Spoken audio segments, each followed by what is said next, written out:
E aí, galera do Acervo, só para dar um aviso assim de gatilho, que a gente vai falar de um filme e de um livro que toca assuntos bem pesados, né, de teor sexual, abuso e outros temas assim. Então, se você não quer ouvir sobre esse assunto, a gente entende completamente, né, mas a gente vai falar sobre eles enquanto elementos da história, né. Então, fica o aviso e, para os que continuam, bem-vindos ao podcast. Bom dia, boa tarde, boa noite, bem-vindos ao Acervo Fantástico. Estamos inaugurando uma temporada nova no nosso episódio de hoje, episódio número 65 já, caramba. A gente decidiu fazer uma homenagem a um dos grandes escritores, né? Nós somos um podcast de cinema, mas tem um escritor de ficção, de terror especificamente, que tem muita representação na cultura pop contemporânea, e a gente até também somos fãs dele como escritor, né? Até independentemente dos filmes. O Stephen King. Essa é a nossa nova temporada de Stephen King, na qual vamos assistir várias adaptações de livros dele, e começando hoje com uma das mais recentes, It, A Coisa, episódios 1 e 2, né? Teve um filme em 2017 e um em 2019, os dois do diretor argentino Andy Muschietti, né? A gente vai falar dos dois como se fosse uma grande coisa única só hoje, né? Mas então, antes da gente já começar a falar das palhaçadas do Pennywise, do Clube dos Perdedores, lamentavelmente, né, temos nosso próprio Clube dos Perdedores aqui. Deixa eu apresentar eles, né? Começando pelo grande Diego Nunes. E aí, rapaz? E aí, pessoal, tudo bom?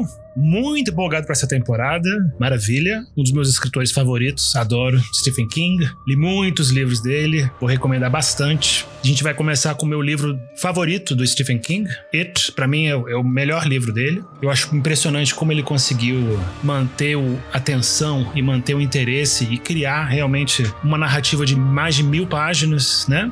Muitas vezes eu acho que ele se enrola, né? Os livros longos, grandes dele eu acho meio fracos, mas com exceção do It, que eu acho um livro excelente, adoro. Ele realmente se superou, acho que estava no auge do talento dele. Então estou muito contente e empolgado de falar sobre It, sobre essa grande obra. Muito bom. E aqui também o nosso caro Igor de Campos está conosco. E aí, rapaz, tudo bom? Olá, cavaleiros. Sempre um prazer estar com vocês falando sobre esses filmes caurofóbicos, esses filmes histéricos, esses filmes nostálgicos, esses filmes reminiscentes da infância, esses filmes que lidam com traumas e que são totalmente traumatizantes também.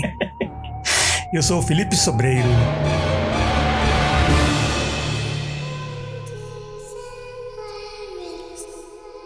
Como o Diego mencionou, né, é um livro hiper denso, 1000 páginas, são 2 filmes que foram adaptados, que, né, no total são umas 5 horas de filmes, então é muita história, né, mas só pra fazer assim um apanhadão por cima mesmo, na cidade do Maine, uma cidade imaginada, criada pelo Stephen King, chamada Derry, né, milhões de anos atrás, caiu lá do espaço uma entidade assim meio Lovecraftiana, assim, que eventualmente se manifestou como um palhaço, Pennywise, né, que é uma figura que tá sempre aparecendo na história da cidade. E meio que se alimenta das crianças, e ele gera mortes e tem uma presença nefasta, maligna nessa cidade, né? E na história já atual, né, entre aspas, né, nos anos 80, uma série de crianças começam a ver coisas, porque ele se manifesta quase como um bicho-papão, assim, no imaginário de crianças, né, que ele se foca nelas, né, como as vítimas dele. Então muitas coisas que ele faz só as crianças veem, ou só algumas crianças veem. Então é uma figura que não é inteiramente física e presente, né? Mas um grupo de amigos dessa cidade,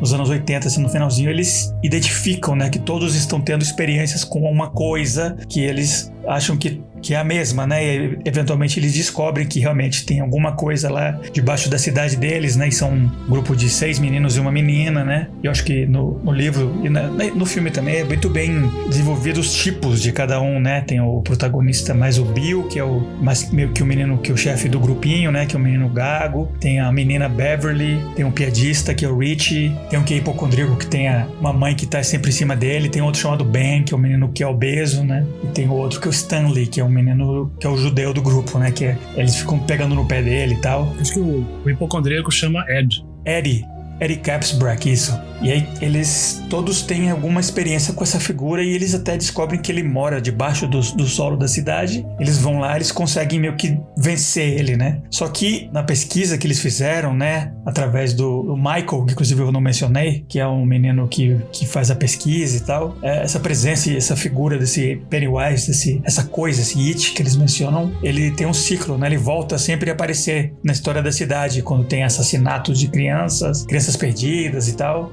eles descobrem, né, que tem uma frequência de mais ou menos 27 anos, né? Então quando eles derrotam na mente deles, assim, o palhaço, eles dizem, a gente precisa jurar, porque se ele voltar, a gente tem que, né, ninguém mais sabe dele, né? A gente precisa voltar pra Derry e tentar vencer ele de novo, né? Isso é o que se passa no primeiro filme, na maneira como o filme foi organizado, né? Porque no livro, ele vai e volta o tempo todo entre o presente e o passado. Então você acompanha esse grupo, né, que eles autodenominados, né, o grupo dos perdedores, crianças e adultos, né? E o segundo filme foca mais neles adultos, já se passaram mesmo 27 anos. Inclusive, eles tiveram um tipo de amnésia. Isso é bem claro no livro. Eles não lembram nem direito deles mesmos, assim, como quando eram crianças ou dos amigos deles. Mas quando o Michael, que foi o único que ficou na cidade, começa a ver que estão voltando a surgir assassinatos de crianças e mortes e tal, ele vai atrás e liga pra todos eles, e assim que ele liga, eles começam a lembrar, né? Eles fizeram um juramento, toda a história com o pai, com o Pennywise, aí eles voltam pra cidade, e aí tem um segundo embate deles já adultos, né? No qual parece que eles conseguem, finalmente, no final da história, vencer o Pennywise. E é isso, né? Especialmente no livro, tem muita trama, história e tal, mas eu acho que o grande foco, o grande ponto de interesse, assim, são os personagens, né? O ponto forte do Stephen King, especificamente no It, assim, pra mim, é desenvolvimento de personagem, né? Você acompanha, cada personagem tem seus problemas, tem o Bill, tem o irmão dele que é morto pelo Pennywise, então ele carrega isso, e a Beverly tem os problemas que tem um pai, assim, perturbado, que fica assediando ela, o Eddie tem a hipocondria dele, o outro menino obeso e tal, tem o racismo da cidade, tem pequenos elementos de personagem que o Stephen King vai construindo, assim, e você vai entendendo por que eles ficam amigos e tal, e eles como conseguem se opor a essa figura, esse palhaço assassino que se alimenta da dor e do medo, né? É uma figura sobrenatural, né? Não é um mero palhaço assassino, né? Ele é uma coisa que come medo, absorve medo, né? E o poder deles como pessoas se juntarem para fazer esse grupo de amigos é a maneira como eles conseguem eventualmente derrotar ele, né? Então é isso, né? Um resumão curto, assim, de um livro enorme, um tijolo de vários filmes hiper compridos, né? E então é isso, né? O esqueleto, assim, mais vago possível da história é essa, e eu recomendo, né? Eu sei que é um tijolão, mas eu acho que vale a pena ler se você não leu, é para entrar em detalhes, né? Que até nem os filmes conseguem entrar na granularidade, assim, no micro que o Stephen King consegue, né? Mas então, agora sim, falando já das nossas experiências, né? Como leitores do Stephen King, como espectadores desse filme especificamente, né? Deixa eu começar perguntando pro Diego, né? Que já que você já começou falando que é seu livro favorito do King, né? Qual é a sua experiência com o It na página e na tela? Minha experiência com It, especificamente, né, começou com o primeiro It de 1990, né, que foi uma série para televisão, que depois eles sintetizaram, né, e transformaram num filme grandão e que estava disponível na locadora, inclusive. Mas é um filme com estética e com atores típicos de televisão. Tem uma grande estrela no filme que tá muito bem, que todo mundo adora, que é o Tim Curry, que faz o palhaço Pennywise, tá muito bem também, realmente, né. Mas eu lembro que a minha impressão na época, né, e eu tinha muito medo de assistir esse filme, todo mundo falava do Pennywise, todo mundo falava que essa série, que esse filme ia dar muito medo.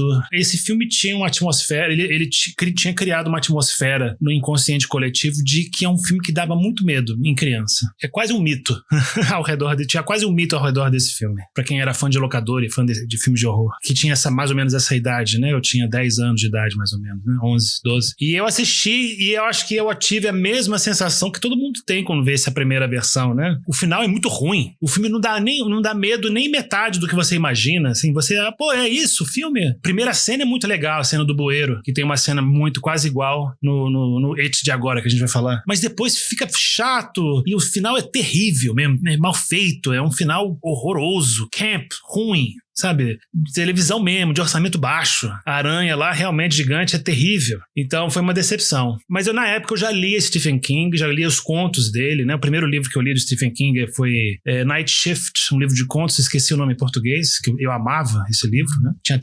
Eu li até a tradução dele em português. Mas eu realmente comecei a ficar fã do Stephen King no mais adulto, quando eu comecei a ler uma sequência de histórias de horror uma atrás da outra, né? Eu acho que muito mais ou menos ao redor do começo do nosso podcast, né? Porque o nosso podcast ele se concentra muito em filmes de horror, de fantasia, né? De ficção científica. Sombras da Noite, né? O nome do livro, né? Night Shift. Então, e aí, claro que eu comecei a ler tudo de Stephen King, tudo que eu achava que podia ser muito bom, eu comecei a ler. E então eu li The Shining, eu li Carrie, e aí eu decidi, eu comecei pelos grandes clássicos do Stephen King, e aí cheguei no It. E fiquei muito impressionado, né? Porque eu já tinha lido Insônia e tinha achado Insônia chato e meio desnecessariamente longo, podia ter sido bem mais sintetizado. Eu sempre tinha a tese de que o Stephen King era um escritor muito melhor quando ele escrevia romances breves, novelas ou contos, né? Mas o It me impressionou muito. Eu achei um romance maravilhoso, fantástico. E aí foi mais ou menos na época, assim, quando eu fui ver o It de 2017, eu acho que eu já tinha lido o livro. Então eu fui ver o It 1 e depois o It 2. A minha sensação, minha impressão sobre os filmes, eu vou começar de uma maneira bem superficial, sobre os filmes, né, que a gente vai falar hoje, esses dois.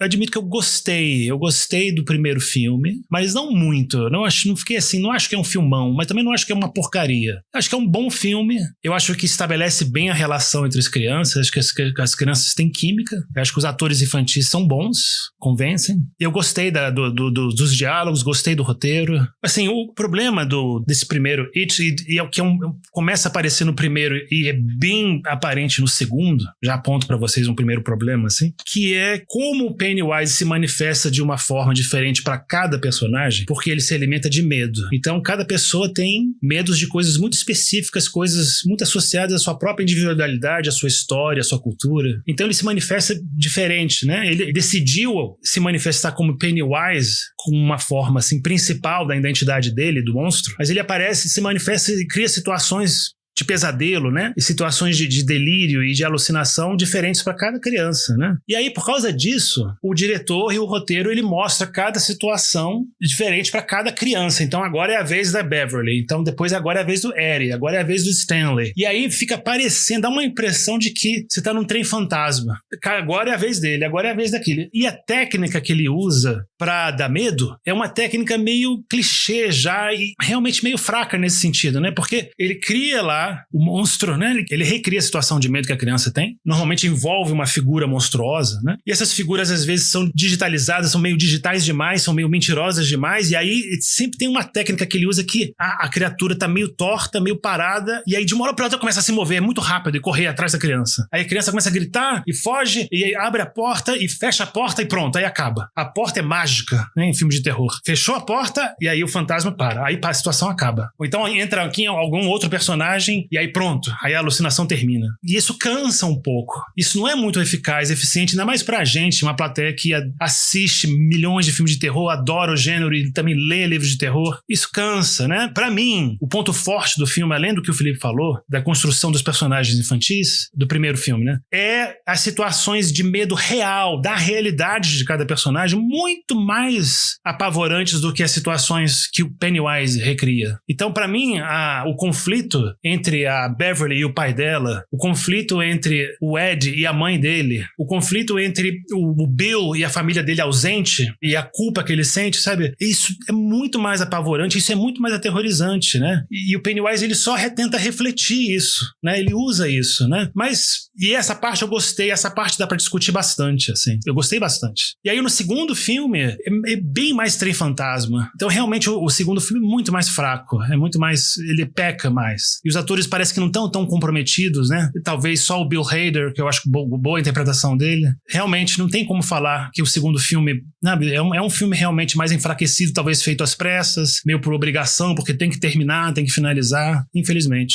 Mas é isso. E agora sim, pra réplica destruidora. Igor, e aí, velho, qual é a sua impressão do It? Historicamente, e aí agora, depois de ter reassistido pro programa, você já tinha assistido a série antiga, por exemplo, lido o livro? Eu já tinha assistido a série antiga, eu confesso que eu gostei, assim, eu assisti quando eu tinha, 10 anos de idade, 11 anos de idade, e realmente, assim, havia toda uma aura em torno dessa série antiga, que ele era um filme muito assustador. Eu lembro que a propaganda que passava, né, porque assim, os filmes, eles, olha só que coisa, né, quando o filme ele saía na locadora, tinha propaganda do filme, já em locadoras, It, de Stephen King, né? Então eu lembro de assistir a propaganda, eu lembro de ter medo da propaganda, e eu lembro de ir na locadora e de assistir o filme, e foi todo um evento na minha vida ter assistido o primeiro filme. Assim, o filme é de 1990. E assim, foi uma experiência boa, né? Assim, eu tenho até em mim uma certa nostalgia, sabe, dessa época, desse dia, né, em que eu assisti o primeiro It, mas eu tenho que concordar com o Diego que o final dele é horroroso. Eu acho até que ele começa muito bem. As primeiras cenas da série antiga são até bem eficientes, né? Elas dão medo, né? A primeira vez que você vê o Tim Curry entre aquelas roupas do varal na série antiga, né? Pra quem assistiu, né? Eu achei aquilo realmente, assim, perturbador. Aliás, eu queria fazer uma diferenciação entre a interpretação do Pennywise feita pelo Tim Curry e a interpretação do Pennywise feita pelo Bill Skarsgård. Eu acho que são dois excelentes atores que dão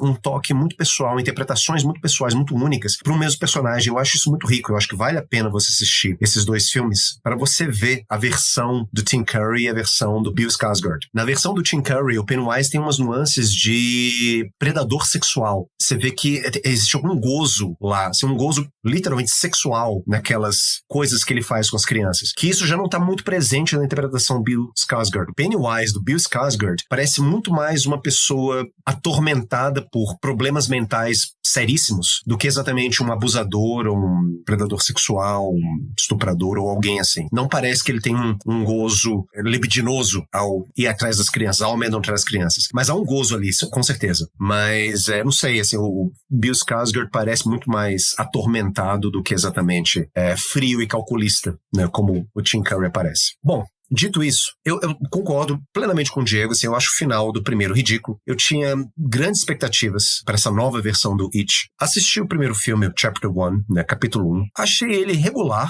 assim, não achei uma porcaria, assim como o Diego também, eu não achei ele uma porcaria, assim, achei um bom filme de se assistir, mas meio fraco, muito aquém daquilo que eu tava esperando. Mas tá, tem o Chapter 2, vamos esperar então o capítulo 2, vamos ver, né, como é que vai ser essa segunda parte da saga do It. Eu achei uma decisão bem inteligente, inclusive, né, você ter dividido a história em duas partes, uma que é só para a experiência das crianças, só de flashback, né, e a outra como é que seriam essas crianças, onde estariam essas crianças hoje em dia, né, adultas, tendo que voltar para a cidade de Derry para reviver esses traumas infantis, porque eu acho que, na verdade, toda a história do It é essa grande metáfora, assim, são adultos tendo que lidar com traumas infantis. O Clube dos Perdedores, né, o Losers Club, eles são basicamente um grupo de crianças abusadas, todas elas, que sofreram algum tipo de abuso. Um abuso, sabe, na família, um abuso nas escolas, um abuso pelos colegas, mas são todas crianças abusadas e elas se tornam adultos que têm que carregar esse estigma do trauma, do abuso, e eles têm que lidar com isso. Eu acho que o It acaba sendo uma espécie de grande metáfora do que seria isso, né? O processo de cura,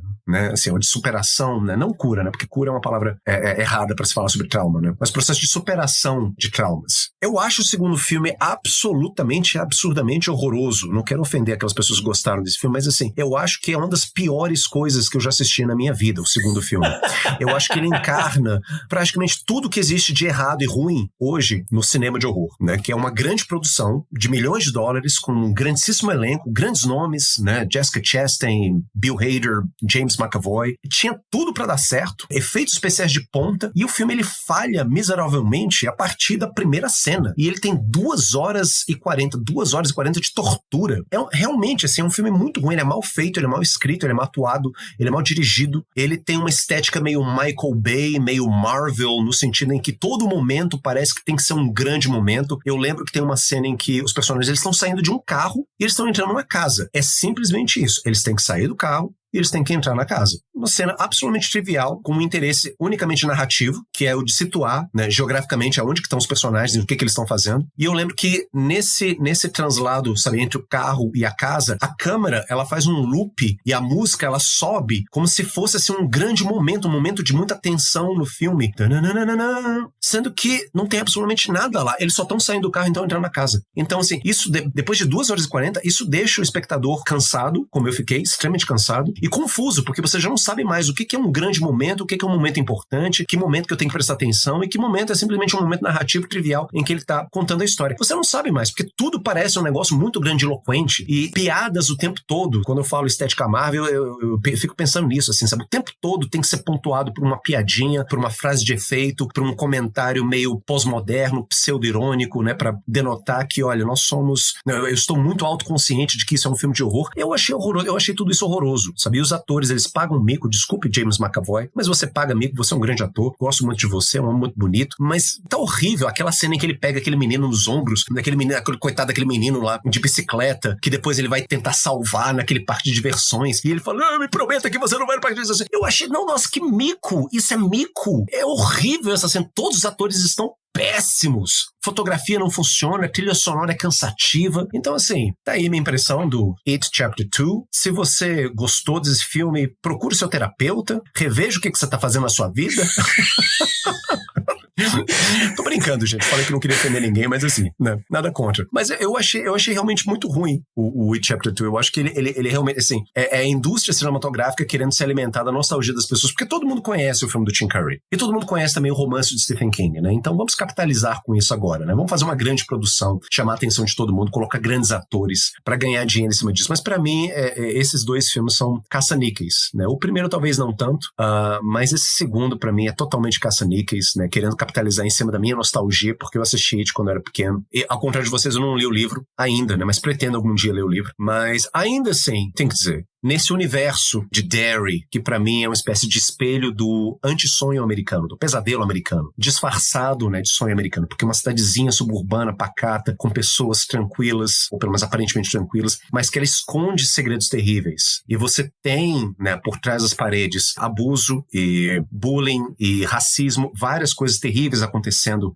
sabe, nas entrelinhas dessa cidade. Então, eu acho que era uma radiografia muito boa do que é o sonho americano pela culatra, né? The American Dream Gone Wrong. E eu acho que as crianças são particularmente muito sensíveis a esse tipo de coisa. E elas sofrem muito com isso, né? Todas elas, praticamente todas as crianças do filme, e eu imagino que do livro também, são crianças sofredoras, são crianças abusadas, são, né, sobreviventes de abuso. E eu acho que, sob esse enfoque, a gente pode deixar a história, né, mais interessante, né? E pensando como é que o Witch, como é que essa criatura de outro planeta, ela consegue catalisar todos esses medos e anseios dentro dessa comunidade da cidadezinha e se alimentar disso e ao mesmo tempo oferecer uma espécie de espelho, sabe? Tipo, olha, é isso aqui, você é isso aqui, a comunidade é isso aqui, é isso que a gente tá fazendo com as crianças também.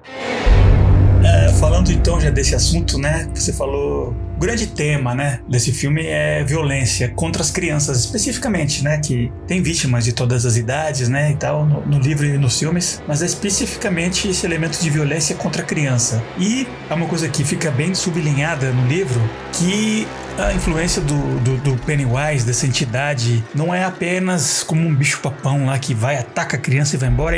A cidade toda tá na sombra dele, né?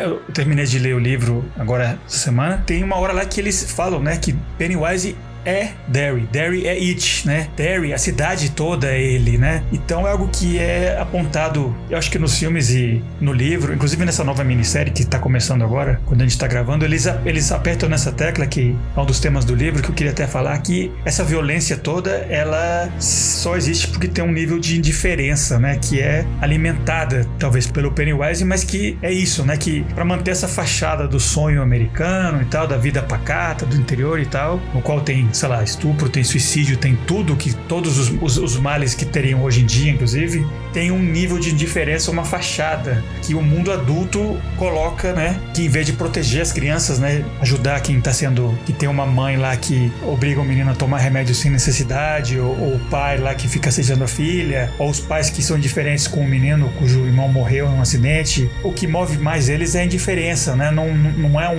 eles não estão agredindo, às vezes, né, mas estão permitindo, né, para que exista essa violência constante contra essas crianças, ter um nível de indiferença na cidade toda, né? O mundo adulto é meio inexistente nessa história do It, né? O que vocês acham disso? Eu acho que é meio Charlie Brown, né? Quando no quadrinho do Amendoim, quando os adultos falam, você escuta só um ruído de uma corneta lá, que os adultos não são meio que entidades, né? A ausência deles, a indiferença deles é que abre a porta para que esse demônio, essa violência constante diretamente às crianças seja mantida, né? E eu acho que isso consegue ser explicado bacana no livro, claro, mas eu acho que o filme também mostra um pouco disso, né? O mundo adulto é meio um mundo ausente, meio mundo diferente. E aí que entra, aí que dá espaço para essa violência, né? Então, essa questão eu interpretei de uma maneira um pouco mais global e não tanto da experiência americana, né? Porque é claro que eu concordo, né? Que Derry é um grande exemplo do sonho americano falhado, com certeza, né? Uma cidade que aparentemente é perfeita, bonita e linda,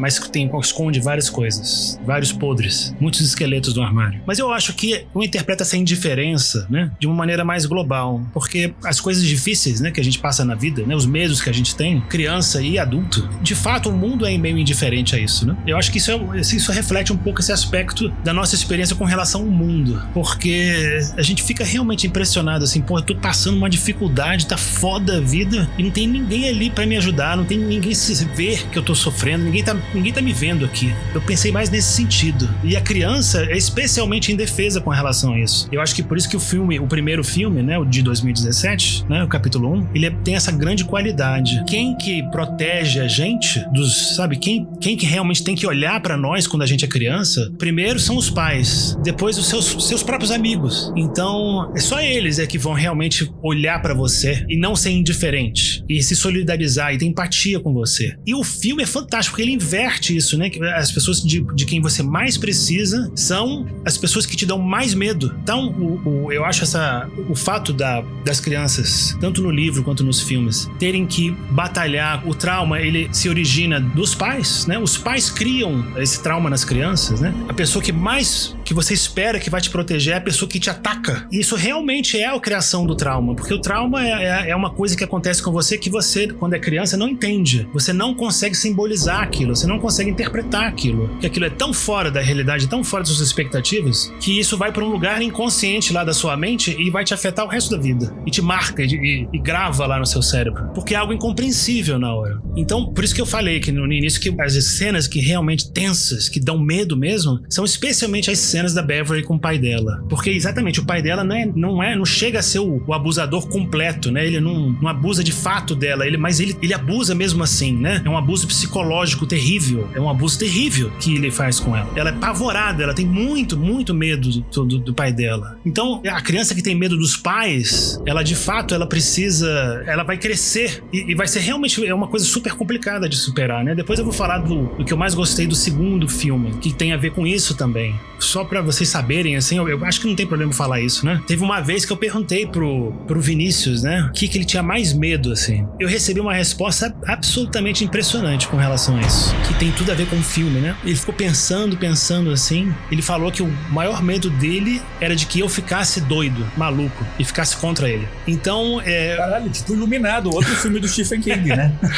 Eu acho que essa relação entre pai e filho, entre mãe e filho, de fato, ela pode ser bem difícil, ela pode ser bem problemática, né? Os pais, eles têm muito poder sobre na vida dos filhos, né? Então, vale a pena discutir. Inclusive porque realmente esse é um tema interessante, porque é a coisa mais antinatural possível, né? Você, como criança, o ataque ou a agressão ou a falta de apoio vir do seu pai, né? É a coisa mais absurda que tem, né? Deus tentando te matar, né? É o chão que tá abrindo pra comer você, né? E o Pennywise manifesta isso, mas realmente, né? Então, eu falei, né, que é indiferença do mundo adulto, eu me referia mais fora, quando eles não estão em casa, né? Que eles sofrem na rua e é indiferente, mas realmente, né, o problema deles não é indiferença só dos pais, e sim que os pais são a origem do problema, né? Então, talvez o foco, assim, desse filme e do livro é, tipo, a solidão das crianças, né? Que a criança é um bicho solitário, né? Eu digo no meu caso, na minha lembrança, né? Por mais que tenha vida social e tal, tem um isolamento em você ser criança e ser dependente, e você não tem o vocabulário para explicar o que você está vivendo, você não tem controle de nada, né? Então você está completamente a mercê o tempo todo, né? Eu acho interessante que nessa história, para não falar livro e filme, eu vou falar da história do It. Nessa história do It, a força deles vem dessa união, né? Da amizade, né? Já que você sofre como uma criança que está desamparada, que é vítima, que seus pais que iam te defender, te apoiar, eles que estão te atacando, a maneira como você, como uma criança, consegue superar isso é com outras crianças, talvez, né? Esse grupo de amigos do Clube dos Perdedores, eles se juntam, daí que nasce a força, que inclusive causa com que eles consigam derrotar o Pennywise nesse mundo fantástico, mas no mundo físico também, né? Porque eles não têm apoio de ninguém, né? Então eles se apoiam entre eles. Então acho que esse é mais do que realmente o Diego tem razão, né? Que é essa tergiversação da natureza natureza seus pais serem seus predadores é que deixa a criança mais desamparada. E para quem que você vai, né? Para outro adulto? Não tem, né? Então é com as outras crianças, com seus amigos, seus outros perdedores, né? Que eles se autodenominam, né? Que realmente é um ponto bem interessante. Sim, eu concordo com tudo isso que vocês estão falando. Eu gostaria de estender isso, né? Esse papel predatório que os pais desempenham na vida dessas crianças para os outros adultos também da cidade, né? Porque você vê, assim, vamos pegar o caso da Beverly, né? Tem uma cena bem interessante no primeiro filme em que ela vai ajudar os amigos dela a roubarem uns remédios que eles estão precisando, né? Numa farmácia. E o que acontece, assim, ela começa a elogiar os óculos do vendedor da farmácia. E você vê claramente que aquela é uma cena de sedução. Você tem uma menina de 13, 14 anos que está usando da própria sexualidade dela para poder desviar a atenção de um homem bem mais velho, né? Que está atrás do balcão e, assim,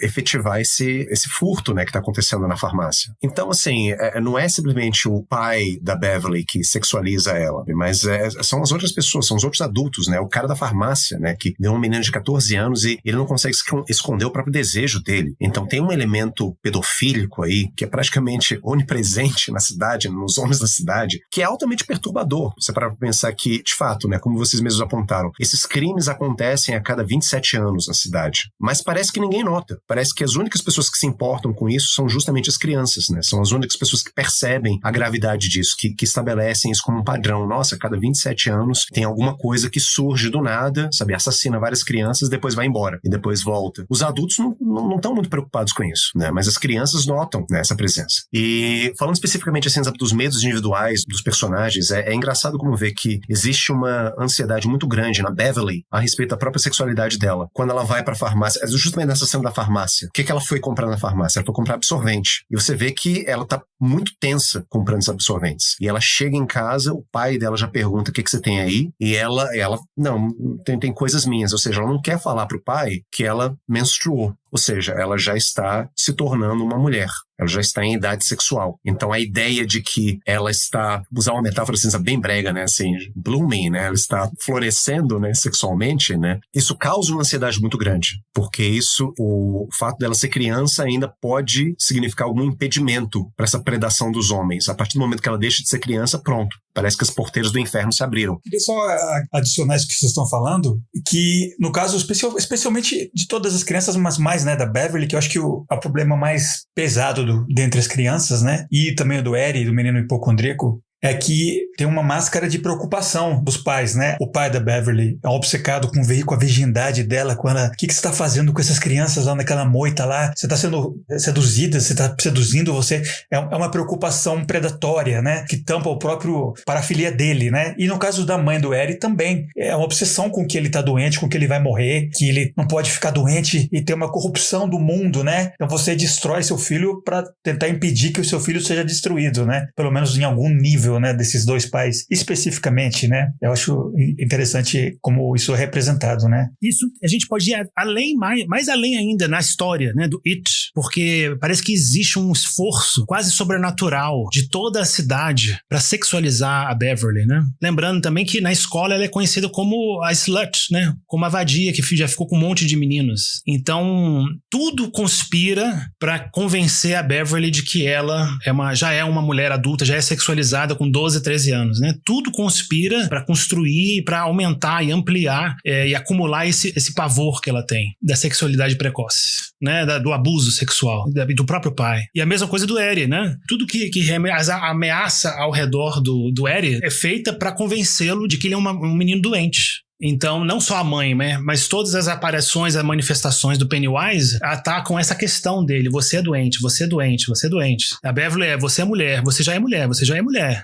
Então, é realmente um ataque da cidade inteira, né? Por isso que talvez fizeram a série, né, Derry. Porque a Pennywise é Derry. Ele contamina a cidade inteira, né? Inclusive eu já comecei a ver, e a geração anterior, né? 27 anos antes do filme, né? Passa nos anos 60. Nos dois que eu assisti ele não apareceu, mas já apareceram essas mesmas manifestações específicas dos traumas das crianças, né? Ele é representação do que cada criança tem um medo, né? Sim, pegando um gancho nisso que você está falando, Felipão, eu acho que a força da ideia do It, agora pensando assim, sabe, por que essa história, né, por que esse livro, né, ele é relevante até hoje, né, tanto é que fizeram essa adaptação muito ruim, mas fizeram a adaptação, né, em 2017, né, do romance, e estão fazendo agora a série. Então, assim, tem um impacto aí que essa ideia causou, né? O It. O Stephen King, ele fez algumas poucas incursões nesse gênero de horror Lovecraftiano, muito bem sucedidas. Eu acho que literalmente a primeira história, o primeiro conto do Stephen King que eu li na minha vida é um conto chamado Jerusalem's Lot, que depois ele foi pegar o nome desse conto para transformar em Salem's Lot, né? Que transformou em romance. E é um conto eminentemente Lovecraftiano, né? Em que ele usa o horror Lovecraftiano, essa coisa inominável, né? Que vem de um além espacial ou dimensional ou temporal, e ele se infiltra no nosso mundo justamente para perturbar a nossa ordem, o nosso status quo. E é isso que o It é. É interessante, né? Ele é designado por esse pronome It, ou seja, ele é algo, ele é alguma coisa, ele é algo que se manifesta, mas ele não é nem um he, nem um ele, nem um she, nem um ela, nem um we, nem um nós, nem um they, eles ou elas, ele não é nada disso, ele é algo. Isso me remete diretamente a um conto do Lovecraft, né, do H.P. Lovecraft, que é o inominável, ou seja, o verdadeiro horror é aquele horror que você não consegue nomear, você não consegue, a partir do momento que você consegue designar alguma coisa, dar nome a ela, dizer o que ela é, classificá-la, colocá-la dentro de algum esquema taxonômico, você consegue identificá-la e o seu temor diminui gradualmente, né? Porque você sabe o que é aquilo, você sabe com o que você está lidando, mas as crianças, elas não sabem com quem elas estão lidando, ninguém sabe o que é it, né? É algo que mora naquela casa, algo que se desloca através dos esgotos, algo que anda devorando as crianças a cada 27 anos e que se manifesta, né, de várias formas possíveis, entre elas, né, como sendo o palhaço Pennywise, né? Então é interessante assim, sabe, como justamente por ser uma espécie de tela branca, o It, ele acaba funcionando como um espelho de todos os medos, ansiedades e traumas que essas pessoas têm nesse lugar. Assim, essas pessoas, especificamente as crianças, né? A Beverly tem essa ansiedade em relação à própria sexualidade dela, claro, né? Se você mora numa cidade cheia de predadores, né? Você vai ter muita ansiedade em relação à própria sexualidade, ao próprio corpo. O Bill, ele é gago, né? Ele tem, em inglês, isso é um speech impediment, ele tem um impedimento discursivo, né? E o que ele vai se tornar depois, né, mais velho? Ele vai ser um escritor. É interessante você ver como, ao se tornarem adultos, né, cada um dos personagens tentou lidar de alguma forma com o próprio trauma. Bill, ele vai se tornar um escritor, ou seja, de alguma forma ele vai tentar recuperar ou encontrar essa voz que ele não tem, porque ele é gago, porque ele não consegue falar, ele não consegue se expressar. E os pais dele são surdos àquilo que ele tem a dizer. O outro menino, o que é hipocondríaco, o Ed, ele vai ser um corretor de seguros, que ele vai se especializar em controle de riscos, justamente ele que vivia se arriscando segundo a mãe dele, e ele se casa com uma mulher super protetora, que é fisicamente, inclusive, parecida com a própria mãe dele. Observação, é a mesma atriz. É a mesma atriz? Fantástico, fantástico. E só pra terminar aqui, e tem o personagem do Bill Hader também, que é o comediante, que ele tem medo de palhaço, que é o Richie. Pois é, olha só que coisa engraçada, ele tem medo de palhaço, e ele é o palhaço da galera.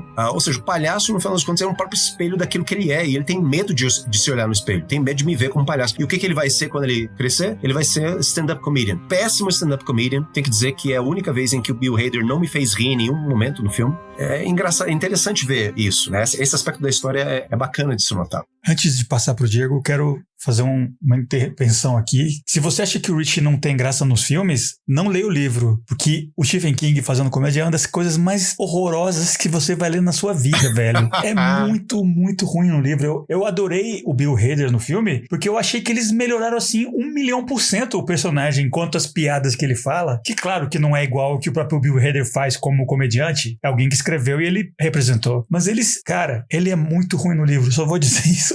É muito sem graça. Ele faz umas vozes racistas o tempo todo, não para. É só isso, porque o livro se passa antes, né? O filme foi atualizado, né, pro presente de 2017 e o passado nos anos 80, né? No livro, não. O livro foi lançado em 85 e o passado nos anos 50, né? Então, aquele tentativa de humor, assim, horrorosa.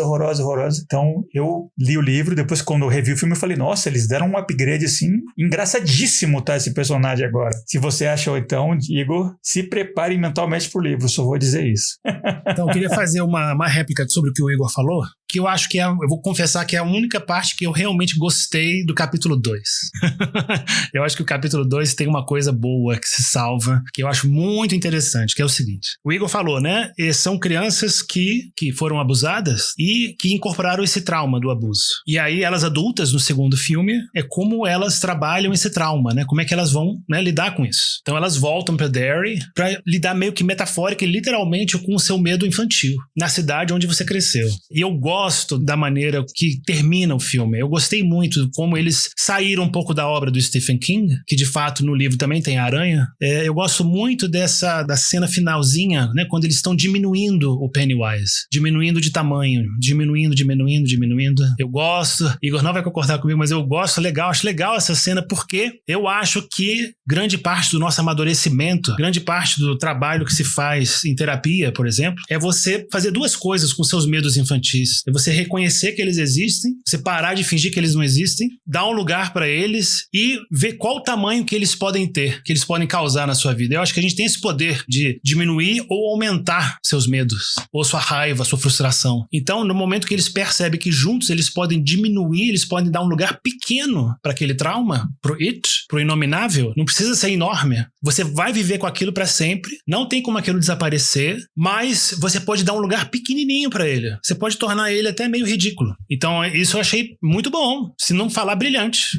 Talvez o Igor, antes que vai falar, pode até achar que foi representado de uma maneira meio brega, meio ruim, né? Mas, né, no sentido do que eles estão fazendo, faz sentido, né? De que a única maneira de você detonar aquela criatura interdimensional que come medo é não ter medo dela e você refletir de volta, né? Talvez fica meio ridículo no filme, mas o Diego tem razão, eu acho, né? Que faz sentido pra essa história que eles vençam ele dessa maneira e não, sei lá, espetando ele com uma espada, sei lá, né? Agora a réplica completamente raivosa do Igor, por favor. Completamente raivosa. Não, mas assim, eu vou fazer uma coisa chocante que eu não vou discordar do Diego. Eu acho que o Diego, ele tá certo, mas assim, minha ressalva, ele tá certo do ponto de vista terapêutico. Essa mensagem de que você tem que relativizar o seu próprio medo como um mecanismo que você pode encontrar pra você superar o seu trauma. De novo, eu usei uma palavra errada no começo do episódio, eu falei curar, assim, sabe? Trauma não se cura, você carrega ele até o final da vida, mas você pode lidar com ele de formas diferentes. E eu acho que a terapia, ela tá aí justamente pra nos ensinar a encontrar ferramentas para poder lidar com nossos traumas. E uma delas, né, pode ser justamente essa, né, essa relativização do tamanho, né, da importância daquele acontecimento ou daquela coisa na sua vida, daquele elemento, né, perturbador na sua vida. Então, do ponto de vista terapêutico, eu acho bem catártica essa cena. Sim, ela é cafonérrima, né, mas assim, eu entendi a mensagem e eu gosto da mensagem, eu acho legal, assim, é uma mensagem que eu gostaria de absorver para minha própria vida. Mas eu não gosto dessa cena, não. Por quê? Porque ela meio que joga na sua cara que o It, ele é uma metáfora. E desculpa, mas assim, como o grandíssimo fã de filmes de horror, eu acho que o monstro nos filmes de horror, ele pode ser um espelho dos nossos medos, das nossas ansiedades, dos nossos traumas, mas a partir do momento que eu falo pro espectador, seja ele um leitor ou público de cinema, que, olha, esse monstro, ele é uma metáfora dos seus medos mais recônditos. Ele perde totalmente a eficácia dele, você deixa de ser um filme de horror, passa a ser um drama sobre pessoas fazendo terapia. Ou seja, meu ponto é, em algum momento, você tem que esquecer que o Leatherface, ou que o Candyman, ou que o Pinhead, ou Freddy Krueger são metáforas do seu medo. Alguma parte primitiva sua tem que acreditar na real possibilidade da existência de algo horrificante na realidade. Ou seja, em alguma instância, o Freddy Krueger, ele tem que ser um personagem real, não apenas uma metáfora de alguma coisa que eu tenho em mim mesmo, para que eu sinta medo dele, né? Para que eu acredite, para que eu entre nesse lance maravilhoso do cinema, né? De você suspender, né, a sua descrença e você entrar no filme e você acreditar naquilo que você está vendo. Porra, esse cara, ele vai matar mesmo a menina. Porque se ele é só uma metáfora, então não causa nada. Então essa cena eu não gostei, porque ela literaliza a metáfora. Ela meio que joga. Tipo, olha, esse palhaço aqui, ele é só uma representação de medos infantis que esses personagens têm, mas a partir do momento em que eles fazem essa grandíssima terapia em grupo, ele perde eficácia e ele deixa de ser o que ele é e foda-se o fato dele ser um monstro de milhões de anos, né, que veio do espaço e lá. Então, isso eu não gosto, não, porque o filme, ele quer fazer terapia com o espectador no final. E eu já vi isso acontecendo em outros filmes também, assim. Eu acho que isso... quando eu falei pra vocês no começo do episódio que esse filme, ele meio que encarna tudo que eu acho que é de ruim e errado no cinema de horror contemporâneo, nos maus filmes de horror contemporâneo, claro. Eu vejo muitos filmes de horror hoje em dia fazendo isso, querendo fazer terapia com o espectador, querendo dizer pro espectador, olha, este monstro, esse demônio, isso é, na verdade, uma representação de anseios e angústias da sociedade, da pessoa, do indivíduo. Velho, se eu sei isso, pra que eu tô vendo um filme de terror? Eu vou ler um livro de psicologia. O grande lance ápice do filme de horror cai por água abaixo pra mim. Então, não é assim que eu vou ver, por exemplo, o Frankenstein do Benício Del Toro. Se eu for ver o Frankenstein do Benício Del Toro, pensando que o monstro de Frankenstein é apenas um reflexo do monstro que existe dentro de mim, eu não vou gostar do filme. De antemão, eu já digo, eu não vou gostar do filme. E se o filme disser isso pra mim, eu também não vou gostar, não. O monstro de Frankenstein é um bicho muito feio, que ele tem que estar por aí matando as pessoas, e esse que é o barato dele. Não é Benício Del Toro? O Benício Del Toro fez o Homem-Lobo anos atrás. Guilhermo, que fez agora o Frankenstein. Eles são irmãos. Eles são da mesma família. A família dos bovinos. Então, assim, tá tudo em casa. Os dois são do Toro, né? O filme Frankenstein do Murilo Benício, né? Pois é, mas eu acho que ainda assim, eu concordo que, cinematograficamente falando, pensando no gênero horror, concordo também com o Igor, que o filme, ele realmente manifesta a metáfora. A metáfora sai do nível de metáfora no final do filme. Mas mesmo assim, eu acho interessante pensar, não a maneira que eles fizeram, né? Mas pensar sobre isso, né? De que, de fato, você criança, você não pode ver um filme de terror. Se você... É complicado pra você, porque você vai acreditar que aquilo ali existe mesmo. Igual o Igor fala. Você vai acreditar que aquele monstro é real e pode te atacar. Quando eu assisti O Exorcista pela primeira vez, eu fiquei completamente apavorado. Inclusive, uma observação, eu acho a grande força menos do filme e mais da série nova, é que eles agregam muito da cultura e da história dos personagens, da ancestralidade dos personagens. Então a minha ancestralidade é cristã, católica. Obviamente que eu vou ser apavorado, né? O filme que mais me deu medo é O Exorcista. Eu vou ter medo do diabo, do demônio, como nascido no Brasil, um país cristão. Então eles fazem isso no filme. E por isso que eu acho, ainda assim, acho interessante a ideia de que quando você fica adulto, você consegue simbolizar, você consegue realizar a metáfora e ver que aquilo ali é só uma metáfora. Então você pode fazer terapia com isso, né? Mas, de fato, eu acho que cinematograficamente eu prefiro muito mais assistir Frankenstein do Guillermo Del Toro do que assistir It. Pode ter certeza.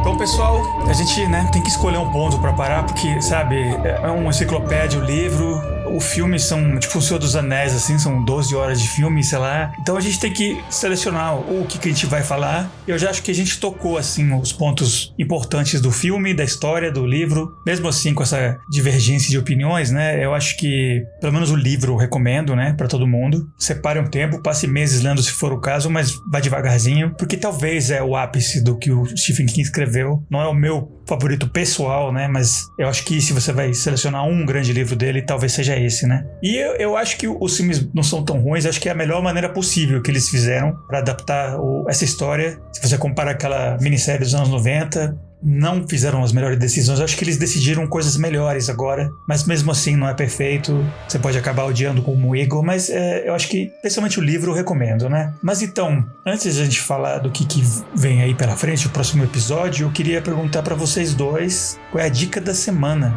Deixa eu começar pelo Diegão. Qual é a sua dica da semana? Então, a gente escolheu It para começar a temporada porque também faz uma ligação com a nossa temporada dos filmes da infância, né? É um filme também que foca muito forte, de maneira muito intensa nas experiências infantis, né? Na infância. E em memórias infantis também. Então, acho que é uma boa... A gente achou que é uma boa ligação entre uma temporada e outra. E aí, para solidificar isso, eu acho que um filme dos anos 80, um filme da minha infância, que também fala sobre crianças se unindo numa turma e superando desafios juntos, que é um grande filme maravilhoso, é The Goonies, né? Os Goonies, Richard Donner. Se você não viu, né? Acho que todo mundo já que tem acima de 35, 40 anos já viu esse filme. Mas se você não viu, corra, que é um filme nostálgico, que é um filme bem feito, bem escrito e que também tem um grupo de crianças em total harmonia, trabalhando muito bem. É um filme encantador. É isso aí, de 85, né? E é um filme bem popular. Tanto é que esses dias agora eles anunciaram um Lego do Goonies, então não é um filme esquecido pelo tempo, né? Se estão fazendo merchandising dele 40 anos depois, é porque realmente tem gente assistindo. E eu recomendo também. Tem um elemento assim meio de Ilha do Tesouro, né? Atualizada para os dias de hoje, que é bem legal mesmo. E tem um elenco de crianças que todos ficaram famosos depois, né? Falei do Senhor dos Anéis, e tem lá o Samwise, tá lá, é uma das crianças, né? Tem o Josh Brolin, né? Tem um elenco de jovens atores que cresceriam anos depois. Boa dica mesmo. E você, Igão, eu imagino que não é algo tão family friendly, né? Tão pra toda a família assistir. O que você tem pra recomendar pra gente? Não é absolutamente nada family friendly, né? Mas assim, eu quis pegar carona no tema da caurofobia, né? Que é esse medo de palhaços, né? Esse medo irracional que algumas pessoas têm de palhaço, né? Que eu acho que o Witch, ele usa isso muito mal, inclusive. porque assim, o Witch, eu li que o Pennywise, assim, o Witch, ele assume a forma do Pennywise justamente porque é uma forma atraente para as crianças. Então ele aparece em um primeiro momento como sendo uma criatura ou alguém totalmente inofensivo, né? Ou seja, um palhaço. Mas isso tá pela culatra, né? Porque assim, eu acho que a forma, o avatar mais absurdamente assustador dele, né, no filme é o palhaço. A não ser que você tenha medo de caranguejo. Aí realmente a última forma dele é a que mais dá medo. Mas pensando nisso, um filme que eu sei que não é pra todo mundo, né? Mas assim, eu gosto dessas recomendações, né? Apenas para os fortes, né? Eu queria recomendar a série de 3 filmes que agora vai sair o 4º, né? Terrifier. Tanto o primeiro, o segundo, o terceiro. A gente tá gravando esse episódio aqui próximo de Halloween. E o Art the Clown, que é o palhaço assassino, né, dessa série Terrifier, ele aparece num filme do Damien Leone chamado All Hallows Eve, mas ele não é o personagem principal. Mas parece que ele fez tanto sucesso na época que ele resolveu fazer um filme só com esse personagem. All Hallows Eve é um desses filmes de horror episódicos, né, que tem várias historinhas. Aí tem uma historinha com o Art the Clown. Aí ele gostou tanto do personagem, né, e do ator que faz o personagem, que ele falou, não, vamos fazer um filme só com esse cara. E talvez muita gente não concorde com isso, né, talvez, né, seja uma opinião polêmica, né? A ideia não é fazer nenhuma opinião polêmica sobre isso, mas eu acho que Terrifier, a série Terrifier, é de fato a grandíssima obra-prima do horror da última década. Eu tenho vários pés atrás a respeito dessa nova onda de horror inteligente, ou post-horror, né, que algumas pessoas chamam, que são esses filmes de horror que basicamente são feitos para pessoas que até então não gostam de filmes de horror. Também são chamados de elevated horror, filmes de horror elevado, filmes de horror highbrow. E aí você tem vários filmes que muita gente parece gostar, muita gente parece amar, mas que não me impressionam em nada, como por exemplo Weapons, que saiu há pouco tempo, Barbarian, também do mesmo diretor, e mesmo alguns filmes consagrados como Hereditário, que a gente até já falou aqui no podcast, ou Midsommar, que eu acho que são filmes bons, que eu assisti com certo entusiasmo na época do lançamento deles, mas que, não sei, eu sou old school, hardcore, fã de horror, tem um monstro, o monstro sai matando as pessoas, sem grandes terapias com a plateia, ou este monstro é uma metáfora das ansiedades contemporâneas. Não, Terrifier não tem nada disso. Art the Clown, ele pode ser uma metáfora sim, mas você tem que cavucar essa metáfora para poder entender. Eu acho que é um filme de horror simplesmente feito da melhor forma como um filme de horror tem que ser feito. Cenas que deixam você tenso, ansioso, uma violência absurda. Você termina de assistir esses filmes, você tem vontade de tomar banho, porque eles são altamente perturbadores, a violência realmente incomoda. Eu acho que é isso, né? O filme de horror é isso, né? Ele tem que perturbar você, pelo menos assim. Os filmes de horror que eu gosto, eles em algum nível eles me perturbam. Eles não são que nem esse filme, né, que a gente falou hoje, né, Witch, né, que ele termina meio feel good. Tá tudo bonitinho, todo mundo faz as pazes, matamos o palhaço, Derry está salva, nunca mais vai ter It, nunca mais, as criancinhas estão todas protegidas, todo mundo superou seus traumas. Esse feel good horror realmente não me impressiona não, mas agora assista. Se você for um fã hardcore de horror, assista a série Terrifier, que eu acho que você não vai se arrepender, mas é pra poucos, tem que ter estômago. Isso aí, muito bom. Eu nem vi ainda, tô curioso. Vou fazer o esforço, não sei se eu vou conseguir, né, mas na medida do possível, ao longo dessa temporada Stephen King, eu vou tentar recomendar outras adaptações dele, né, de coisas que ele fez. E tem uns livros que ele fez recente, assim, que começa meio policial, assim, investigação, chamado Mr. Mercedes, que se estendeu e virou uma série de uma menina chamada Holly, que tem um elemento meio... que é de investigação, mas tem um elemento Stephen King-enesco, como sempre, né, é meio fantástico. E tem um que é o livro que eu li, que eu gostei, e a série, esse não é um filme, é uma minissérie da HBO, chamada The Outsider, de 2020, que tem a Cynthia Erivo, né, que fez o Wicked, a Bruxa, tem aquele ator australiano ótimo, Ben Mendelsohn, né, que fez aquele Animal Kingdom e Star Wars Andor. É um ator muito bom, faz uns vilões, assim, ele faz um policial que tá atrás de uma figura, assim, que você eventualmente descobre que é uma figura que muda de forma, né, então ele é meio Pennywise, mas a maneira como a história é desenvolvida é meio bem mais policial, assim, de investigação, de prova de alguém que é acusado de um crime, mas não tava lá, não sei o que, aí você descobre que tem um dublê, um sósia, uma coisa assim, que copia as pessoas. E eu achei muito legal, muito bom, assim, meio... É um Stephen King mais recente, sim, que não é no auge que ele tinha nos anos 80, mas achei bem legal. E eu acho que a série é uma adaptação muito boa. The Outsider, da HBO, tem no HBO Max. Eu recomendo, eu acho o elenco muito bom. E se acompanha do jeito diferente, assim, que é mais enervante, assim, né, que você vê que a polícia tá atrás do cara que não é, mas tudo indica que ele é, mas não é. E tem um elemento, assim, policial que não é tão comum a minha experiência do que o Stephen King escreve live normalmente, né?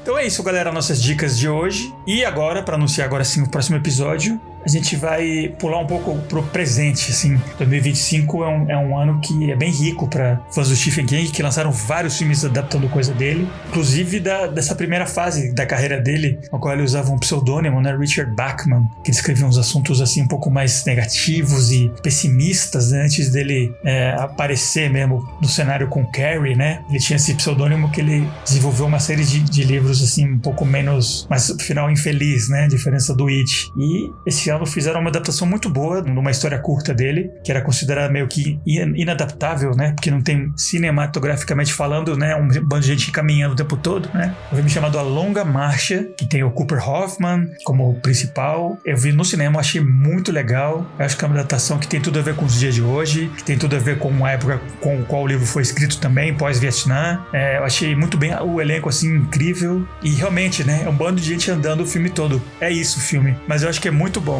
E eu acho que vocês vão gostar. Eu acho que o Diego viu, o Igor não, mas até o próximo episódio já todo mundo terá assistido e a gente vai ter essa conversa sobre a longa marcha. Então é isso, galera. Bora dar tchau pros ouvintes. Grande Igor de Campos. Gente, muito obrigado pela paciência de ter escutado a gente até aqui. Espero que vocês continuem seguindo a gente, mandando suas sugestões, críticas e ideias pelo Instagram ou pelas redes sociais. Cavalheiros, é sempre um prazer conversar com vocês. Eu acho que a minha experiência como fã de cinema sempre se enriquece todas as vezes que eu escuto vocês. Continuo achando esses filmes todos uma porcaria, mas eu acho que a nossa conversa é muito melhor do que essas adaptações que foram feitas pro It. Fico torcendo que daqui a 20 anos, não sei, façam um reboot, né, do It, mas realmente coloquem algum diretor competente, né, pra fazer, porque eu acho que é uma história muito boa, né, com vários elementos muito interessantes, né, um universo muito, muito rico de ideias e coisas pra se conversar. E é isso, fico ansiosamente esperando a nossa próxima conversa sobre The Long Walk, um filme que eu ainda não vi, mas eu estou louco pra ver. Espero que seja muito bom. E é isso aí, gente. Até lá, um grande abraço, um grande beijo e nos vemos por aí. É isso aí. Se Hollywood nos explica alguma coisa, e o próprio It, né, que